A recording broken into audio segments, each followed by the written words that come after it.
5. 보리스는 페테르부르크에서 부유한 신부감과 결혼하는 데 실패했다. 그래서 같은 목적으로 모스크바에 왔다.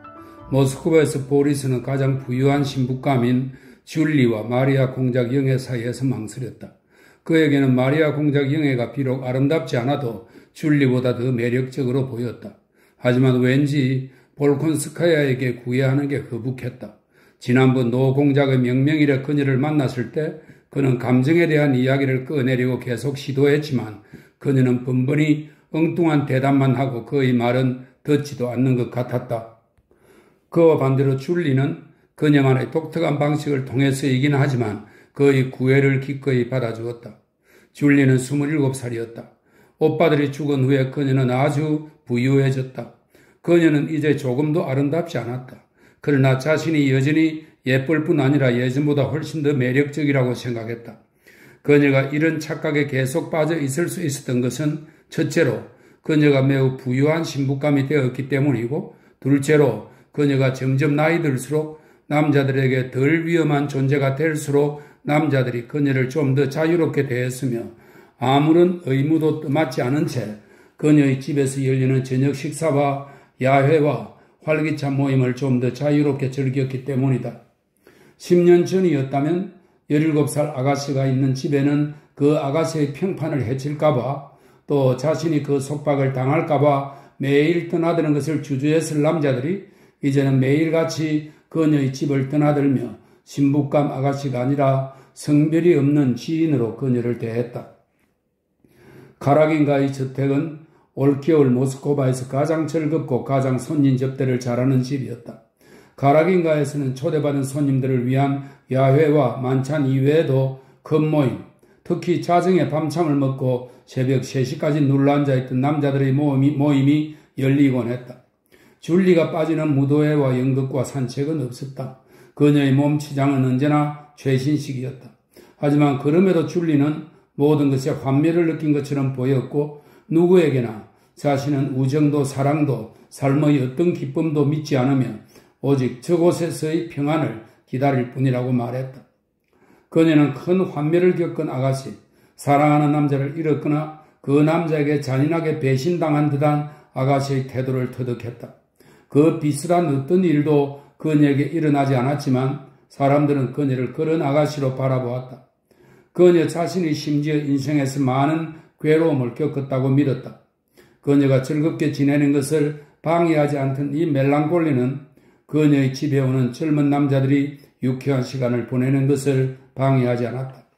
손님들은 저마다 여주인의 멜랑콜리한 기분에 대해 빚을 갚은 다음 사교계의 화제에도 춤에도 두뇌 게임에도 가라긴가에서 유행하던 부리메 시합에도 몰두했다. 이 부리메라고 하는 것은 프랑스어로 가군을 뜻하는데요. 제공된 운 목록에서 운을 골라 시를 짓는 일종의 문학놀이라고 합니다. 가라긴가에서 유행하던 부림의 시합에도 몰두했다. 몇몇 젊은 사람들만 줄리의 멜랑콜리한 기분을 좀 더 깊이 파고들었다. 보리스도 그들 가운데 한 명이었다. 줄리는 그 젊은이들과 모든 속세의 허무함에 대해 더 내밀한 대화를 오랫동안 나누었고 그들에게 슬픈 그림과 격언과 시로 가득한 자신의 앨범을 펼쳐 보이곤 했다. 줄리는 보리스에게 특히 상냥했다. 그녀는 인생에 대한 그의 때이른 환멸을 안타까워했고 자신도 삶의 괴로움을 너무나 많이 겪었기에 힘 닿는 한 우정의 위로를 베풀며 그에게 자신의 앨범을 펼쳐 보였다. 보리스는 그녀의 앨범에 나무 2그루를 그린 뒤 이렇게 썼다. 전원의 나무들이여 너희의 검은 가지들이 내게 어둠과 멜랑꼬리를 떨구는구나. 다른 자리에는 묘지 하나를 그리고 이렇게 썼다. 죽음이 구원이고 죽음이 평안이다. 오, 고통을 피할 다른 은신처는 없도다. 줄리는 그것이 매력적이라고 말했다. 멜랑콜리의 미소에는 한없이 매혹적인 무언가가 있어요. 그녀는 자신이 책에서 발췌한 부분을 한 글자도 바꾸지 않고 보리스에게 말했다. 그것은 어둠 속에 깃든 한 줄기 빛, 위로의 가능성을 가리키는 슬픔과 절망 사이의 색조다. 이에 대해 보리스는 그녀에게 시를 써주었다. 지나치게 감성적인 영혼에는 독이 되는 양식, 그대 없는 행복은 내게 불가능하리니 부드러운 멜랑콜리여, 오 나를 위로하러 오라. 오라, 내 음울한 고독의 괴로움을 달래고 흐르는 감촉이 느껴지는 이 눈물에 은밀한 달콤함을 더해다오. 줄리는 보리스를 위해 하프로 이루 말할 수 없이 슬픈 녹턴을 연주했다. 보리스는 그녀에게 가이온 리자를 소리내어 읽어주다가, 이 가이온 리자는 1792년에 발표된 니콜라이 카람진의 중편 소설입니다. 가이온 리자를 소리내어 읽어주다가 숨이 막힐 듯한 흥분으로 여러 번 낭독을 중단했다. 큰 모임에서 마주칠 때면 줄리와 보리스는 무심한 사람들의 바다에서 서로를 이해하는 유일한 존재인 양 서로를 바라보았다. 칼라긴가를 빈번히 드나들던 안나 미하일로브나는 줄리의 어머니와 카드 놀이를 하는 한편으로 줄리가 받을 재산을 확실하게 조사했다. 줄리가 물려받을 재산은 펜자의 영지 2곳과 니제고로드의 살림이었다. 하나님의 뜻에 헌신하는 마음으로 안나 미하일로브나는 자기 아들과 부유한 줄리를 엮어준 그 세련된 슬픔을 자유로운 눈길로 바라보았다. 그녀는 줄리에게 이렇게 말했다. 여전히 매력적이고 멜랑콜리하구나, 우리 사랑스러운 줄리. 그리고 어머니에게는 이렇게 말했다. 보리스가 당신 집에 있으면 영혼의 안식을 얻는다고 하네요. 그 애가 너무 많은 환멸을 겪더니 무척 감상적이 되었어요. 아, 얘야, 난 요즘 줄리에게 무척 애착을 느낀단다. 그녀는 아들에게 말했다. 너에게 말로 표현할 수가 없어. 그래, 누가 그 애를 사랑하지 않을 수 있겠니? 그 애는 정말 지상의 존재가 아니야. 아, 보리스. 그녀는 잠시 침묵했다. 그리고 그의 엄마가 얼마나 불쌍한지. 그녀는 말을 계속했다. 오늘은 내게 펜자에서 온 결산 보고서와 편지를 보여주더구나. 그들에겐 거대한 영지가 있어. 그녀는 가엾게도 모든 걸 혼자 직접 다 하잖니. 그러니 그렇게 속고 사는 거야. 보리스는 어머니의 말에 보일 듯 말 듯 옅은 미소를 지었다. 그는 어머니의 순박한 장꾀를 부드럽게 비웃었지만 그녀의 말에 귀를 기울이며 이따금 펜자와 니제고로드 영지에 대해 신중히 이것저것 캐물었다. 줄리는 벌써 오래전부터 받아들일 준비를 하고 멜랑콜리한 숭배자의 청혼을 기다리고 있었다. 그러나 그녀에 대한, 결혼하고 싶어하는 그녀의 열망에 대한, 그녀의 부자연스러움에 대한 은밀한 혐오감과 진정한 사랑의 가능성을 단념해야 한다는 두려움이 여전히 보리스를 막았다. 휴가 기간이 어느덧 끝나가고 있었다. 온종일 그리고 하루도 쉬지 않고 그는 카라긴가에서 시간을 보냈고 매일같이 자신과 논하며 내일은 청혼하리라 다짐했다. 그러나 줄리 앞에서 그녀의 붉은 얼굴과 덕지덕지 분칠한 턱, 촉촉한 눈과 멜랑콜리에서 결혼의 행복이라는 부자연스러운 희열로 당장이라도 옮겨 갈 각오가 되어 있음을 드러내던 얼굴 표정을 보면 보리스는 결정적인 말을 입 밖에 낼 수가 없었다. 이미 오래전부터 상상 속에서는 자신을 펜자와 니제고로드 영지의 주인으로 여기고 그 수입의 용도까지 정해 놓았으면서도 말이다. 줄리는 보리스가 주저하는 것을 보며 이따금 그가 자기를 싫어한다는 생각이 뇌리를 스치기도 했다. 하지만 이내 여성 특유의 자아도취가 그녀에게 위안을 주었고 그녀는 그가 사랑 때문에 부끄러워하는 것이라고 스스로에게 말했다. 그럼에도 그녀의 멜랑콜리는 조금씩 초조함으로 바뀌기 시작했다. 보리스가 떠나기 얼마 전 그녀는 과감한 계획에 착수했다. 보리스의 휴가 기간이 끝나가던 바로 그때 모스크바에, 물론 카라긴가의 응접실에 아나톨 쿠라긴이 나타났다. 그러자 줄리는 돌연 멜랑콜리를 버리고 아주 명랑해져서 쿠라긴에게 관심을 보이기 시작했다. 얘야, 안나 미하일로브나가 아들에게 말했다.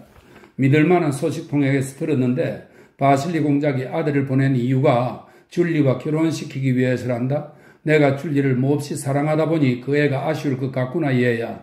너희 생각은 어때? 안나 미하일로브나가 말했다. 한 방 먹었다는, 줄리 옆에서 괴로운 멜랑콜리 근무로 한 달을 허비했다는, 자신이 상상 속에서 벌써 배분하고 적절히 사용하기까지 한 펜자 영지의 모든 수입이 다른 남자의 손에, 특히 멍청한 아나톨의 손안에 들어가는 꼴을 보고 있다는 생각이 보리스에게 모욕감을 안겼다. 그는 청혼하겠다는 결연한 마음을 품고 카라긴가로 갔다.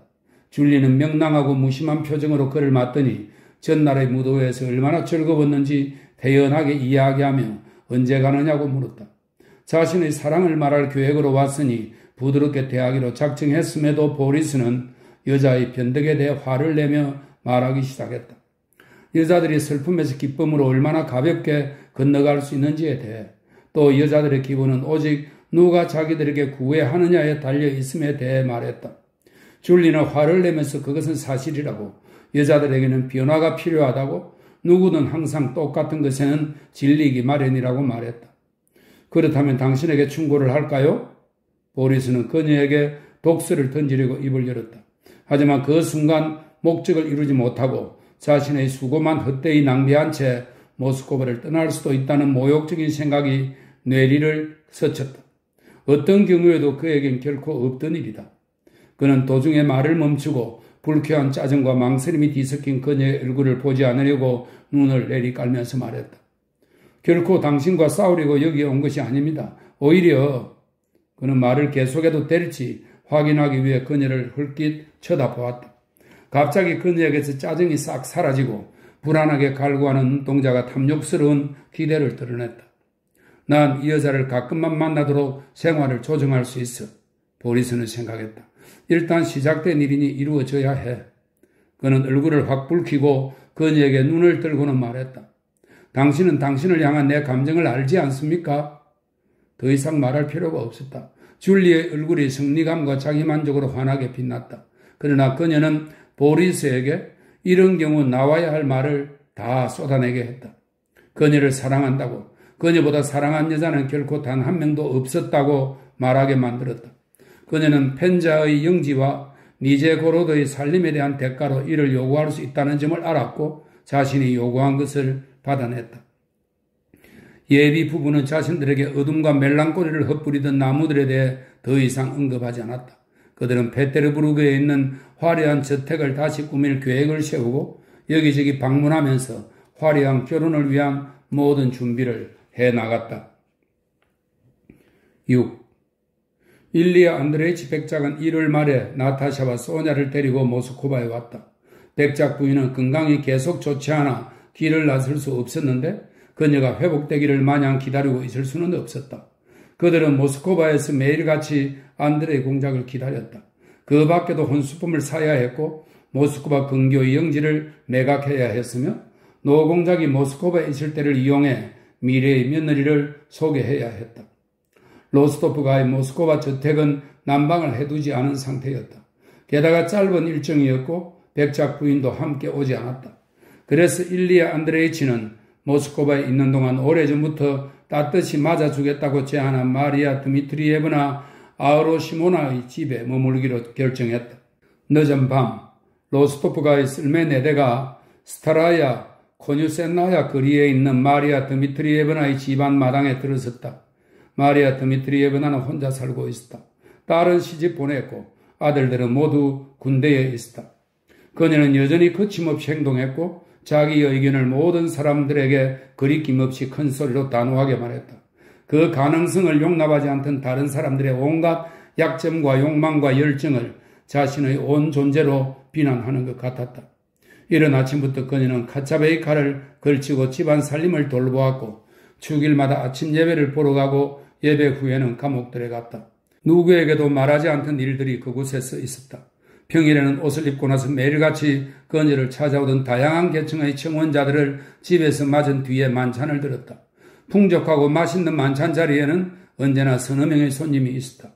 식사 후에는 보스턴 게임을 했다. 밤에는 신문과 새로 나온 책들을 자신에게 읽어주게 하고 본인은 뜨개질을 했다. 아주 간혹 외출하기도 했는데 그런 경우에는 도시에서 가장 중요한 인물들의 집만 찾았다.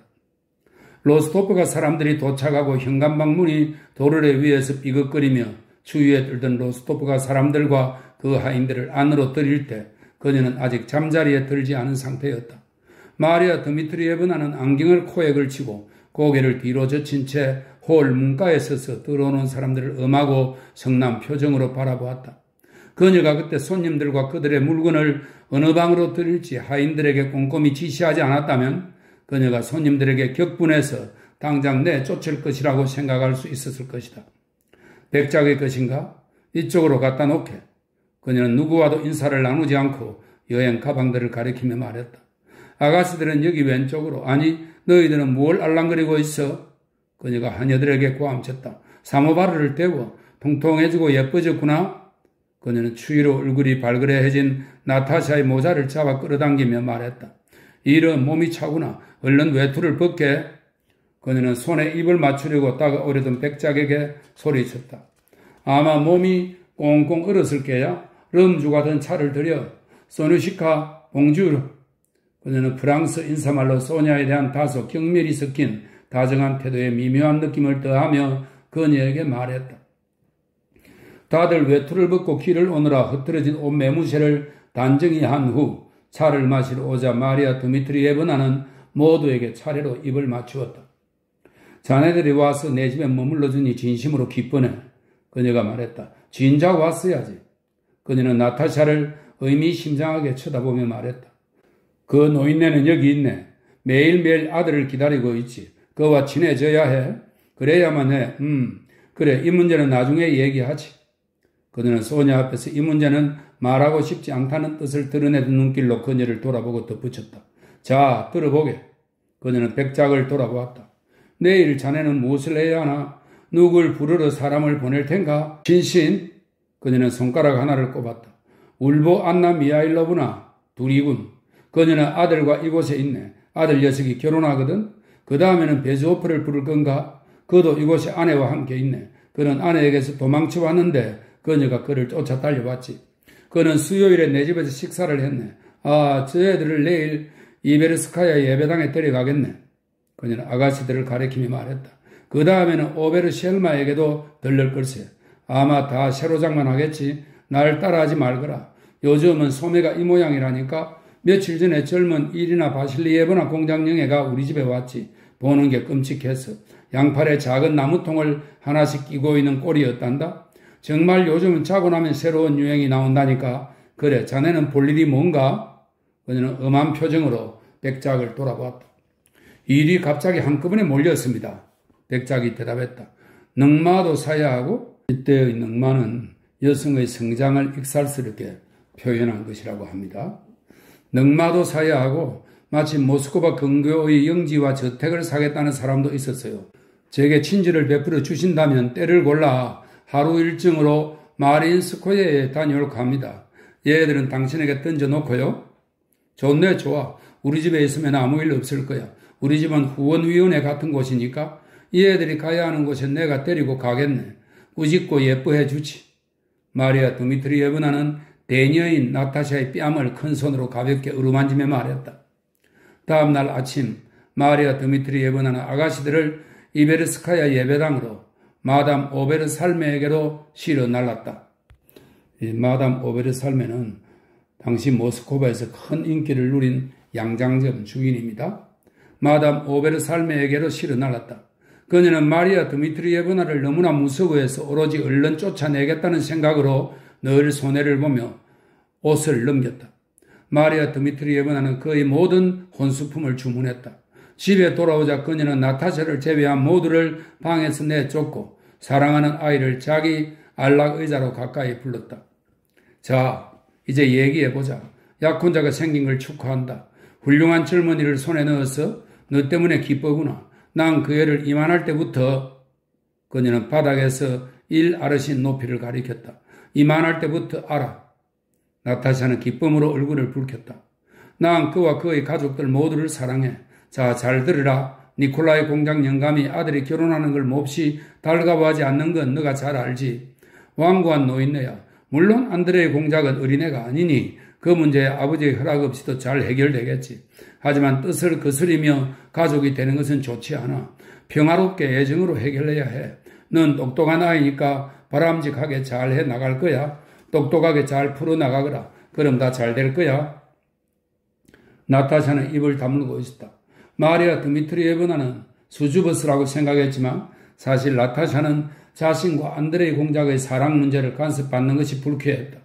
그녀에게 그 사랑은 모든 인간사와 동떨어진 아주 특별한 것으로 생각되어 그녀가 이해하는 바로는 아무도 이해할 수 없었다.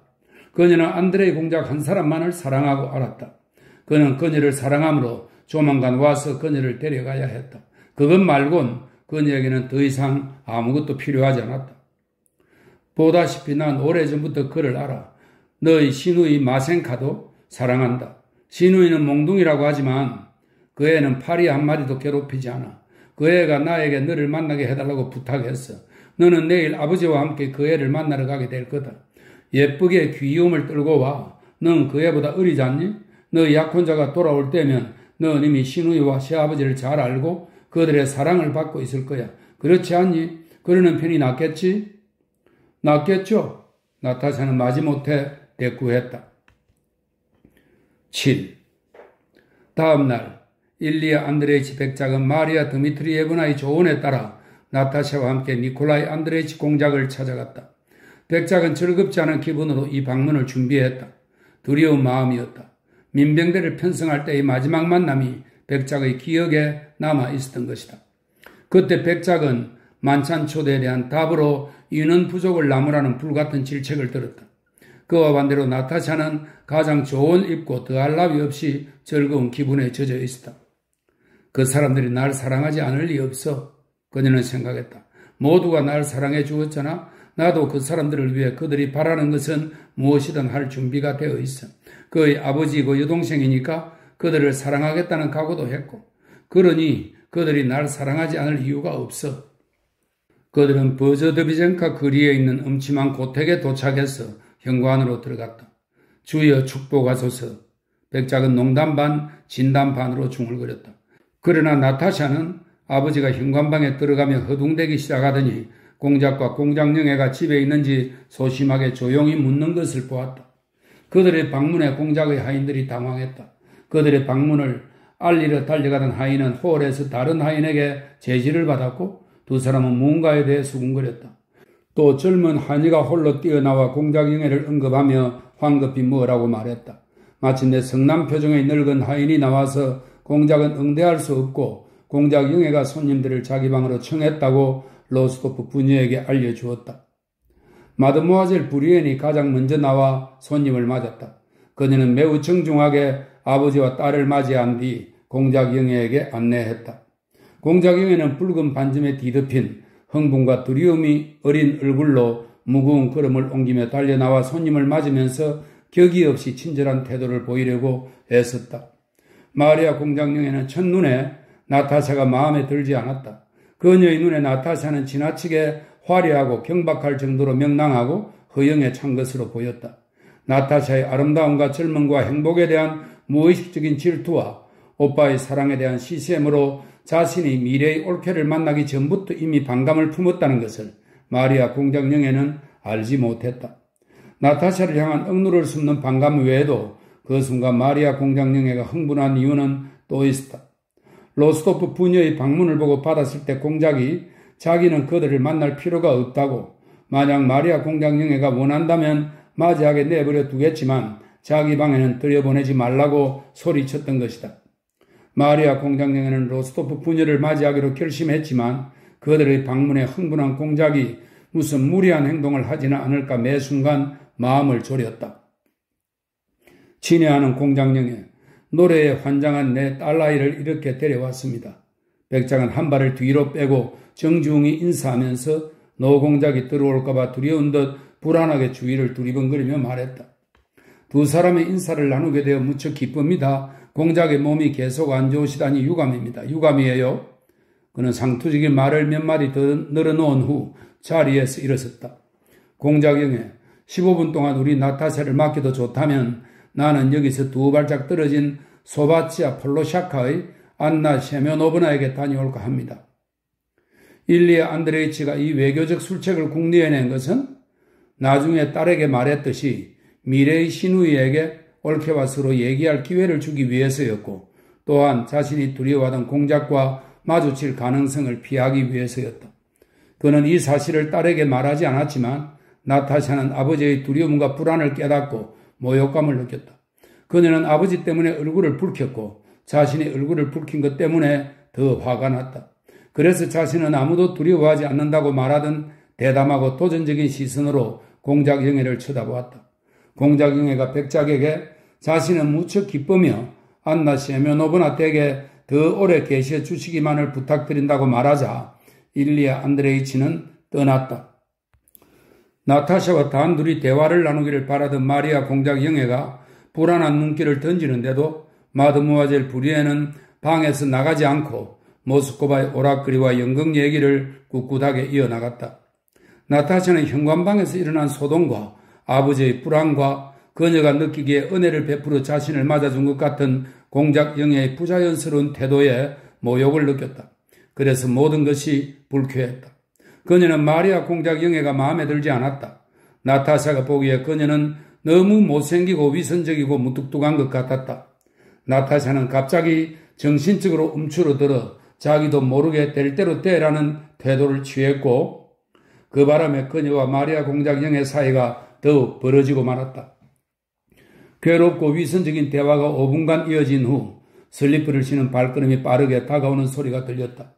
마리아 공작 영애의 얼굴에 경악하는 빛이 떠오르고 문이 열리고 하얀 나이트객과 할라트 차림을 한 공작이 들어왔다. 아, 아가씨. 그가 말을 시작했다. 아가씨, 백작 영애. 내가 실수한 게 아니라면 로스토바 백작 영애구려 용서를 구하오, 용서를. 나 몰랐다오, 아가씨. 하나님이 보시다시피 난 당신이 우리를 방문해 주신 줄도 모르고 이런 차림으로 딸에게 들렸소. 용서를 구하오. 하나님이 보시다시피 난 몰랐소. 그가 하나님이란 말을 강조하며 너무도 부자연스럽게 너무도 불쾌하게 똑같은 말을 되풀이하는 바람에 마리아 공작 영애는 차마 아버지도 나타샤도 쳐다보지 못한 채 눈을 내리깔고 서 있었다. 나타샤는 일어나 무릎을 굽혀 인사하고는 또한 어떻게 해야 할지 몰랐다. 마드모아젤 부리엔만 즐거운 미소를 지었다. 용서를 구하오. 용서하시오. 하나님이 보시다시피 난 정말 몰랐소. 노인은 우물우물 말하고는 나타샤를 머리부터 발끝까지 훑어보고 나서 방을 나갔다. 마드모아젤 부리엔이 이 출현 후 제일 먼저 정신을 차리고 공작의 좋지 않은 건강을 알려주었다. 나타샤와 마리아 공작 영애는 말없이 서로를 바라보았다. 그들은 입 밖에 내어 말해야 할 것을 말하지 않은 채 조용히 서로를 바라보며 서로에 대해 더더욱 나쁘게 생각하게 되었다. 백작이 돌아오자 나타샤는 무례할 정도로 그를 반기며 서둘러 떠날 채비를 했다. 그 순간 그녀는 자신을 그런 거북한 상황에 몰아넣으며 안드레의 공작에 대해서는 한마디도 하지 않고 30분을 보낼 수 있었던 그 나이 많고 무뚝뚝한 공작 영애를 정오하다시피 했다. 그 프랑스 여자 앞에서 내가 먼저 그에 대해 말을 꺼낼 수는 없는 거였잖아? 나타샤는 생각했다. 한편 마리아 공작 영애 역시 똑같은 생각으로 괴로웠다. 그녀는 나타샤에게 무슨 말을 해야 하는지 알았지만 그렇게 할 수가 없었다. 마드모아젤 부리엔이 방해하기도 했지만 그녀 자신이 이 결혼에 대한 말을 꺼내기가 왜 그토록 힘겨웠는지 이유를 몰랐다. 백작이 방을 나서려는 순간 마리아 공작 영애가 빠른 걸음으로 나타샤에게 다가가 손을 잡더니 무겁게 한숨을 쉬고는 말했다. 잠깐만요, 할 말이. 나타샤는 무엇에 대한 조롱인지 스스로도 모르면서 조롱하는 눈길로 마리아 공작 영애를 바라보았다. 사랑하는 나탈리, 마리아 공작 영애가 말했다. 오빠가 행복을 찾게 되어 내가 기뻐하고 있다는 걸 알아줘요. 그녀는 자신이 거짓말하고 있음을 느끼며 말을 멈추었다. 나타샤는 그 머뭇거림을 알아채고 이유를 짐작했다. 지금은 그런 말을 하기에 적당한 때가 아니라고 생각해요. 공작 영애. 나타샤는 겉으론 품위와 냉정을 유지하며 그리고 눈물로 목이 메이는 것을 느끼며 말했다. 내가 무슨 말을 하는 거야? 내가 무슨 짓을 한 거지? 방을 나서자마자 그녀는 생각했다. 그날 사람들은 나타샤가 식사 자리에 나타나기를 오랫동안 기다렸다. 하지만 그녀는 자기 방에 앉아 어린아이처럼 코를 풀며 흐느껴 울었다. 소녀가 그녀를 내려다보고 서서 머리카락에 입을 맞추었다. 나타샤, 왜 그래? 그녀가 말했다. 무엇 때문에 그 사람들에게 신경을 써? 다 지나갈 일이야, 나타샤. 아니, 얼마나 모욕적이는지 너가 알면 마치 내가 말하지 마, 나타샤. 너희 잘못이 아니잖아. 그러니까 뭐하러 신경을 써? 나에게 입 맞춰줘. 소냐가 말했다. 나타샤는 고개를 들어 친구의 입술에 입을 맞추고 젖은 얼굴을 그녀의 품에 묻었다. 말을 못하겠어. 모르겠어. 누구의 잘못도 아니야. 나타샤가 말했다. 내 잘못이야. 하지만 이 모든 게 너무 마음 아파. 아, 그 사람은 왜 오지 않는 걸까? 그녀는 붉게 충혈된 눈으로 식사 자리에 나왔다. 공작이 로스토프 부녀를 어떻게 맞이했는지 알고 있던 마리아 드미트리예브나는 나타샤의 낙심한 얼굴을 알아보지 못한 척 하면서 식사하는 동안 백작과 다른 손님들과 더불어 꿋꿋하게 또 큰 소리로 농담을 주고받았다. 8. 그날 밤 로스토프가 사람들은 마리아 드미트리예브나가 표를 구해준 오페라를 보러 갔다. 나타샤는 가고 싶지 않았지만 마리아 드미트리예브나가 특별히 자기를 위해 베푼 친절을 거절할 수가 없었다. 그녀는 옷을 입고 홀로 나와 아버지를 기다리다가 큰 거울에 비추본 자신의 모습이 아름다운 것, 그것도 아주 아름다운 것을 보고는 더 한층 서글픈 생각이 들었다. 하지만 달콤하고 사랑스러운 슬픔이었다. 아, 하나님, 만약 그가 이곳에 있다면 난 앞서 그 바보처럼 겁을 먹은 모습이 아니라 꾸밈없는 새로운 모습으로 그를 껴안았을 텐데, 그에게 꼭 기대어 그가 나를 바라볼 때 그토록 자주 보여주던 그 찾는 듯한 호기심 어린 눈동자로 나를 바라보게 할 텐데, 그런 다음에는 그때처럼 그를 소리내어 웃게 할 텐데, 그 눈동자가 보여. 나타샤는 생각했다. 그의 아버지와 여동생이 나와 무슨 상관이야? 난 오직 그만을 사랑해. 그 얼굴과 눈동자, 남자다우면서도 어린아이 같은 미소를 가진 그를, 그만을 사랑해. 아니야, 그에 대해서는 생각하지 않는 편이 나아. 생각하지 말고 있는 편이. 당분간은 완전히 잊어버리는 편이 좋겠어. 난 이 기다림을 견디지 못할 거야. 당장이라도 눈물이 쏟아질 것만 같아. 그녀는 자신이 울지 않으려고 억누르며 거울에서 물러났다. 소냐는 어쩌면 그렇게 한결같이 평온하게 니콜렌카를 사랑하고 그토록 오래 참을 수 있게 기다릴 수 있을까? 그녀는 역시 옷을 차려입고 두 손에 부채를 쥔 채 들어오던 소냐를 보며 생각했다. 아니야, 소냐는 완전히 다른 사람이야. 난 못해. 그 순간 나타샤는 너무도 부드럽고 감상적인 기분을 느꼈다. 사랑하고 또 사랑받고 있음을 아는 것으로는 부족했다. 지금 당장 그녀는 사랑하는 사람을 안고 자신의 가슴을 가득 채운 사랑의 말을 전하고 또 그에게서 들어야 했다. 아버지와 나란히 앉아 카레타를 타고 가며 얼어붙은 유리창에 아른거리는 가로등 불빛을 수심에 잠겨 바라보는 동안 그녀는 더 깊은 사랑에 빠진 더 슬픈 기분을 느꼈고 자신이 누구와 어디로 가는지도 잊었다. 카레타들의 행렬에 들어선 로스토프가의 카레타는 눈 위에서 느릿느릿 바퀴를 삐걱거리며 극장에 닿았다. 나타샤와 소냐는 옷자락을 들어올리고 서둘러 뛰어내렸다. 백작은 하인들의 부축을 받아 밖으로 나왔다. 그리고 극장에 들어가는 귀부인들과 남자들, 공연 팸플렛을 판매하는 사람들 사이로 헤치고 세 사람 모두 아래층 특별석 복도로 향했다. 닫힌 문들 너머로 벌써 음악 소리가 들렸다. 나탈리, 너희 머리카락. 소냐가 속삭였다. 좌석 안내원이 정중하게 서둘러 몸을 옆으로 돌리고 귀부인들 앞을 미끄러지듯 지나가 칸막이석의 문을 열었다. 음악이 한층 선명하게 들렸다. 문 안으로 들어가자 귀부인들의 드러난 어깨와 팔이 보이는 환한 칸막이 열과 왁자석을 떠들썩하고 제복들로 번쩍이는 일반석이 눈부셨다. 옆 칸막이 특별석으로 들어가던 귀부인이 여자의 질투 어린 눈길로 나타샤를 유심히 쳐다보았다. 막은 아직 오르지 않고 서곡이 연주되고 있었다. 나타샤는 온 매무새를 고친 뒤 소냐와 함께 걸어가 맞은편의 환한 칸막이석 열들을 둘러보며 자리에 앉았다. 그녀가 오랫동안 경험하지 못한 수백 개의 눈이 자신의 드러난 팔과 목을 향하고 있는 듯한 느낌이 갑자기 즐겁고도 불쾌하게 그녀를 사로잡으며 그 느낌에 상응하는 모든 기억과 염원과 흥분을 불러일으켰다. 눈에 띄게 예쁜 두 아가씨 나타샤와 소냐는 오랫동안 모스크바의 모습을 보이지 않은 일리아 안드레이치 백작과 함께 모두의 관심을 끌었다.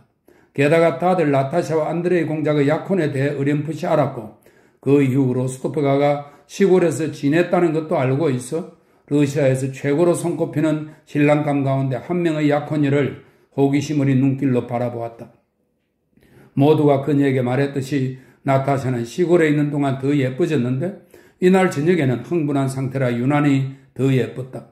그녀는 주위의 모든 것에 대한 무관심과 결합된 충만한 생명력과 아름다움으로 깊은 인상을 주었다. 그녀는 검은 눈동자로 딱히 찾는 사람 없이 군중을 바라보았고 팔꿈치 위까지 드러난 가녀린 팔을 벨벳을 씌운 난간에 기댄 채 무의식적인 듯 서곡의 박자에 맞춰 공연 팸프릿을 꾸기며 손을 오므렸다 폈다 했다. 봐, 저기 알레니나야. 소녀가 말했다. 어머니하고 함께 왔나 봐. 아이고, 저런 미하일 키릴리치는 더 뚱뚱해졌군. 노백작이 말했다. 보세요. 안나 미하일로브나가 어떤 토크를 썼는지. 이 토크는 챙이 없고 높은 부인용 모자입니다. 보세요. 안나 미하일로브나가 어떤 토크를 썼는지. 가락인가 사람들이야. 줄리와 보리스도 함께 있네. 약혼한 사이라는 걸 바로 알겠어. 드루베츠코이가 청혼을 했죠. 사실 나도 오늘 알았습니다. 신신이 로스토프가의 칸막이 속에 들어오며 말했다. 나타샤는 아버지가 보던 방향을 쳐다보고는 살찐 붉은 목에 나타샤는 목에 분을 덕지덕지 바른 것을 알았다. 그 살찐 붉은 목에 진주 목걸이를 걸고 행복한 표정으로 어머니와 나란히 앉은 줄리를 발견했다. 그들 뒤에는 매끈하게 빗질한 보리스의 아름다운 머리가 보였다. 그는 미소 띤 얼굴로 줄리의 입가에 귀를 기울이고 있었다. 그는 로스토프가 사람들을 힐끗거리며 빙글에 웃음을 띤 채 약혼자에게 뭐라고 말했다. 저 사람들이 우리에 대해 나와 그에 대해 말하고 있어. 나타샤는 생각했다. 그는 분명 나에 대한 약혼자의 질투를 진정시키고 있을 거야. 괜한 걱정을 하네. 내가 저 둘 모두에게 조금도 신경도 쓰지 않는다는 걸 알아주면 좋겠어? 그 뒤에 녹색 토크를 쓴 안나 미하일로브나가 하나님의 뜻에 충실한 행복하고 유쾌한 얼굴로 앉아 있었다. 그들의 칸막이 속에는 나타샤가 너무도 잘 알고 좋아한 약혼한 남녀의 분위기가 감돌았다. 그녀는 고개를 돌렸다. 갑자기 오전 방문 때 모욕적으로 느꼈던 모든 것이 뇌리에 떠올랐다. 그분은 무슨 권리로 날 받아들이려 하지 않는 걸까? 그런 것에 대해서는 생각하지 않는 편이 좋겠어. 그가 올 때까지는 생각하지 않는 게 좋아. 그녀는 그렇게 혼자말을 하고 일반석의 아는 얼굴들과 모르는 얼굴들을 둘러보기 시작했다. 일반석 맨 앞 한가운데 곱슬머리를 건초 더미처럼 빗어 올리고 페르시아 의상을 입은 돌로프가 난간에 등을 기대고 서 있었다. 그는 홀 전체의 관심이 자신에게 쏠리는 것을 알면서도 마치 자기 방인 양 자유분방한 모습으로 극장에서 가장 눈에 잘 띄는 곳에 서 있었다. 그의 주위에는 모스크바의 가장 눈부신 청년들이 무리지어 서 있었다. 그가 그들 사이에서 중심 인물인 듯 했다. 일리아 안드레이치 백작이 끌끌 웃으면서 얼굴을 붉히는 소냐를 쿡 찌르고는 예전의 숭배자를 가리켰다. 알아보겠냐? 그가 물었다. 어디서 느닷없이 나타난 거지? 백작은 신신을 돌아보았다. 어딘가로 모습을 감추지 않았던가요? 그랬지요. 신신이 대답했다. 카프카스에 있다가 도망쳤습니다. 사람들 말이 페르시아에서 어느 공의 대신으로 있었는데 거기서 국왕의 남동생을 죽였답니다. 글쎄 모스크바의 귀부인들이 전부 넋이 나가 있어요. 페르시아인 돌로프. 그걸로 이야기는 끝입니다. 지금 우리들 사이엔 돌로프라는 이름을 빼면 말 한마디 나오지 않아요. 그의 이름을 걸고 맹세들을 하고 마치 철갑상어라도 되는 양 그를 보러 가라고 초대하지요. 신신이 말했다. 돌로프와 쿠라긴 아나톨 둘 다 우리 귀부인들을 미치게 만들었어요. 옆 칸막이 특별석에 머리카락을 그다랗게 따라 느린 키가 크고 아름다운 귀부인이 들어왔다.